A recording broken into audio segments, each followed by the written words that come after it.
আচ্ছা, তুমি যখন ঘুমায় থাকো একদম সকালে তোমার কি উঠতে মন চায়? উঠতে মন চায় না। কারণ কি জানো? কারণ তোমার শরীর নিউটনের প্রথম সূত্র মেনে চলে। এখানে তোমার মা ডাক দিলে তুমি উঠো। এখানে তোমার মা হচ্ছে একটা বাহ্যিক বল।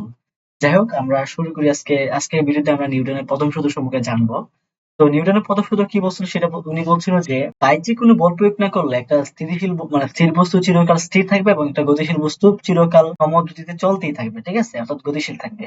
এখন চিন্তা করো, তুমি যখন শুয়ে থাকতা, এখন তোমার কোনো বাহ্যিক কোনো ফোর্স যদি না দাও, তোমার শরীর ঘুমাইয়া ছিল, ঘুমাই থাকতেই চাই, মানে শুয়ে থাকতেই চাই কিন্তু উঠতে চাই না। যখন তোমার মা বকাবকি করতেছে সকালে ঘুম থেকে ওঠা মানে সকালে, তখন তুমি কি করতেছো?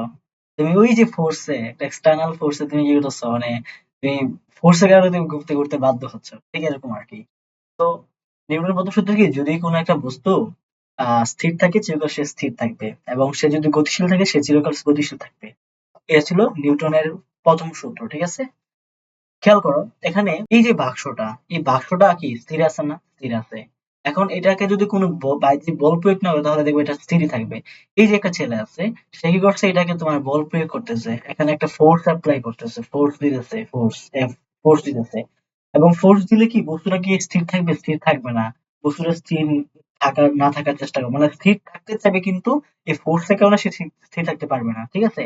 এর জন্য এক্সটার্নাল ফোর্স যদি তুমি এখানে না দাও বা যে কোনো বল প্রয়োগ না করো, তাহলে বস্তু কিন্তু তার স্থির অবস্থায় বজায় থাকতে চাইবে। এখানে খেয়াল করে গাড়িটা, তো গাড়ি তো নরমালি অনেক স্পিডে, অনেক একটা স্পিডে চলতে থাকে, তাই না? এখন গাড়িকে যখন আমরা ব্রেক ধরি, অনেক হার্ড ব্রেক বা ব্রেক ধরি, তখন কি হয়? গাড়ির যে গতির বিরুদ্ধে একটা বাধা দানকারী বল প্রয়োগ করে এখানে, এবং এই বলের কারণে কিন্তু এই গতিশীল বস্তুটা স্থির হতে বাধ্য। কিন্তু গাড়ি কি চাইবে সে স্থির হতে? স্থির হতে চাইবে না।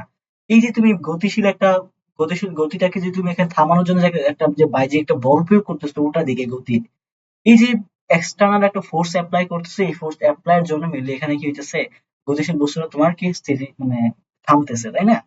অর্থাৎ এই পাথরটাও তো সে গতিশীল হইতে চায় না বল প্রয়োগ না করলে। এই গাড়িটাও কি হয় না, যদি বল মানে গতির বিরুদ্ধে তুমি যদি বল প্রয়োগ না করো, সে কি হতে যাবে না, স্থির হতে চাইবে না। অর্থাৎ কি, দেখো মনে আছে তোমার জড়তার কথা মনে আছে? জড়তা মানে কি? বস্তু যে অবস্থায় আছে চিরকাল সে অবস্থায় থাকার যে ইচ্ছা, যে প্রবণতা, তাকে বলা হয় কি, জড়তা।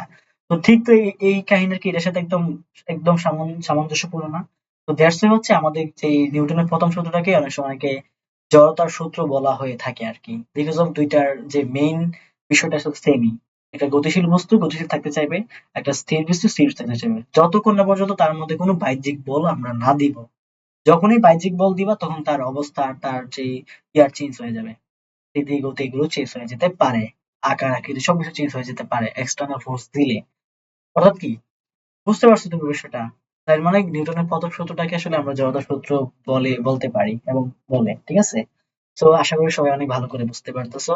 আর অবশ্যই তুমি আমাদের চ্যানেলটাকে সাবস্ক্রাইব করে দিবা নেক্সট ভিডিও গুলো দেখার জন্য। আর যারা আগের ভিডিও গুলো দেখো নাই অবশ্যই দেখে নেবা, ঠিক আছে। আর তোমাদের ফ্রেন্ডদের মধ্যে অবশ্যই শেয়ার করে দিবা। সবাইকে অসংখ্য ধন্যবাদ। বাই।